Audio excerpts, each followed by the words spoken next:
આદિજાતિ ક્ષેત્રમાં mobile network ઊભું કરાશે। કેબિનેટની બેઠકમાં મુખ્યમંત્રીએ આપી છે સૂચના। સાયન્સ એન્ડ ટેકનોલોજી વિભાગ અને ભારત નેટને મુખ્યમંત્રીએ આપી છે સૂચના। મોબાઈલ નેટવર્ક ઊભું કરવા તેમજ નેટવર્ક સમસ્યા દૂર કરવા માટે સૂચના આપી છે। કરીને ખૂબ ઝડપથી એ નેટવર્ક આદિજાતિ ક્ષેત્રમાં જ્યાં જ્યાં તકલીફ છે ત્યાં એ પણ પૂરી કરાય એના માટેની આદેશો મુખ્યમંત્રીશ્રીએ આજની બેઠકમાં કર્યા છે। તો સહકારી મંડળીઓની ચૂંટણી પ્રક્રિયાને લઈને નિર્ણય। જે સહકારી મંડળીઓની ચૂંટણી પ્રક્રિયા બાકી છે અથવા ચાલુ છે તેને આગામી 6 માસ સુધી ચૂંટણી યોજવામાંથી મુક્તિ આપતું જાહેરનામું પ્રસિદ્ધ કરાયું। અધિનિયમની કલમ 74 ગ હેઠળની તમામ પ્રકારની નિર્દિષ્ટ પ્રકારની સહકારી મંડળીઓની વ્યવસ્થાપક સમિતિની ચૂંટણી પ્રક્રિયા આ જાહેરનામાની તારીખથી આગામી 6 માસ સુધી યોજવામાંથી મુક્તિ આપવાનો નિર્ણય એ પણ મારા વિભાગે આજે જાહેરનામાથી પ્રસિદ્ધ કર્યો છે। આજે ચાંદી ફરી સર્વોચ્ચ સપાટીએ। આજે 1 કિલો ચાંદીના ભાવમાં 22,000નો વધારો નોંધાયો છે। 1 કિલો ચાંદીના ભાવ 3,78,000 પહોંચ્યા છે। છેલ્લા એક સપ્તાહમાં 50,000 રૂપિયાથી વધારેનો વધારો ચાંદીમાં થયો છે। આવતા એક સપ્તાહમાં ચાંદી 4 લાખ રૂપિયા પહોંચે તેવી શક્યતા। તો બીજી તરફ સોનું પણ સર્વોચ્ચ સપાટી પહોંચ્યું છે। 24 કેરેટ સોનાના ભાવમાં 5,000 રૂપિયાનો વધારો નોંધાયો છે। 10 ગ્રામ 24 કેરેટ સોનાનો ભાવ 1,65,000 રૂપિયા પહોંચ્યો છે। આવતા સપ્તાહમાં સોનું 2 લાખ નજીક પહોંચે તેવી શક્યતા જોવામાં આવી રહી છે। સોની બજાર ઉપર સંપૂર્ણપણે ભયંકર ક્રાઇસિસની પરિસ્થિતિ આવી છે।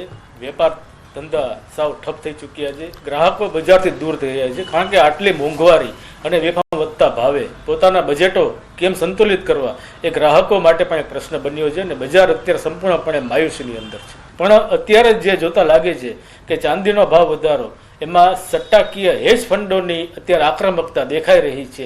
આ બજારને ગમે ત્યારે કોલેપ્સ કરશે એવા એંધાણો પણ છે। તો અરવલ્લી જિલ્લામાં રવિ સિઝનમાં ખેડૂતો દ્વારા મોટા પ્રમાણમાં ઘઉંનું વાવેતર કરવામાં આવ્યું છે। જિલ્લામાં કુલ 81,549 હેક્ટર જમીનમાં ઘઉંની વાવણી થઈ છે। શરૂઆતમાં ખેડૂતોને સારા ઉત્પાદનની આશા હતી, પરંતુ છેલ્લા 2 દિવસથી બદલાતા વાદળછાયા વાતાવરણ અને ઠંડા પવનોના કારણે ખેડૂતો ચિંતામાં મુકાયા છે। હાલના વાતાવરણના પલટાથી ઘઉંના ઉતારામાં આશરે 10% ઘટાડાની ભીતિ સેવાઈ રહી છે। સાથે જ સિઝનમાં ભાવ ઘટીને 400 રૂપિયા થવાની શક્યતા હોવાથી ખેડૂતોને આર્થિક નુકસાન થવાની ચિંતા સતાવી રહી છે।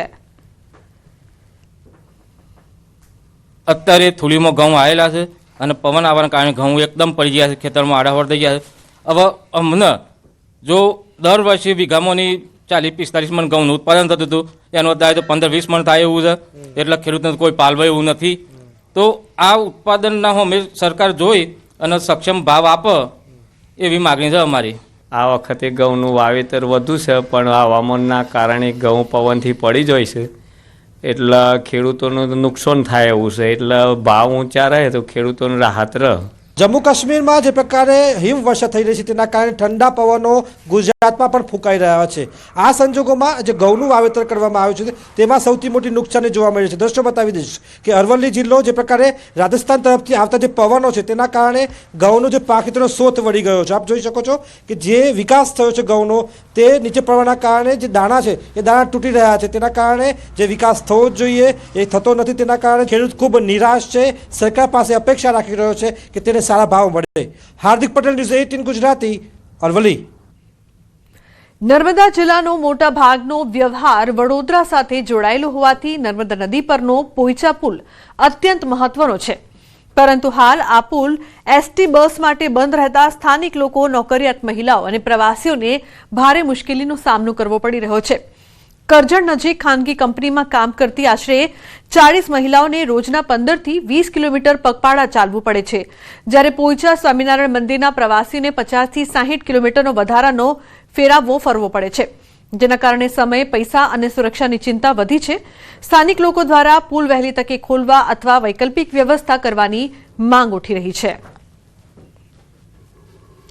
તકલીફ થાય, બસ જવા નહીં દેતા અને ચિત્તા હો બહુ હેરાન કરે અને અમારા ઘરવાળા મજૂરિયા આવે અમને કોણ લેવા આવે। શાંતિથી જતી હતી આવતી હતી હમણાં બ્રિજમાં આવવા દેતા નહીં જવા દેતા નહીં એટલે મને બહુ હેરાન થાય આવે અહીં તો સાધન મળે ના 5-6 વાગે તો બ્રિજ ચાલે ના એટલે બંધ થાય બ્રિજનું એકદમ જ કરી દીધું વાહન બંધ કરી દીધા તો પછી અમારે હજુ કેવું તો કઈ લગી કેવું અમારે ખાસ કશું થતું નહીં ખાલી મને એ બસ ને લગી લઈ જવા દે તો સારું એમ અમારી માંગ એ છે કે મને અમારી બસ તૈરું ચોકે લગી જવા દે તો સારું એમ પેલી એક કહેવત છે કે પાડાના વાકે પખાલાને દામ એવી જ પરિસ્થિતિ બની છે નર્મદા જિલ્લાના પોલચા ગામે ખાસ વાત કરીએ તો પોલચા ગામ પાસે રંગ સેતુ બ્રિજ જે આવેલો છે એ બ્રિજ હાલ ભારે વાહનો માટે બંધ કરી દેવામાં આવે છે પરંતુ જે એંગલ લગાવવામાં આવી છે જેમાં ટેમ્પો ટ્રેક જેવી ટ્રાવેલ્સ પણ નહીં જઈ શકતી એટલે હાલ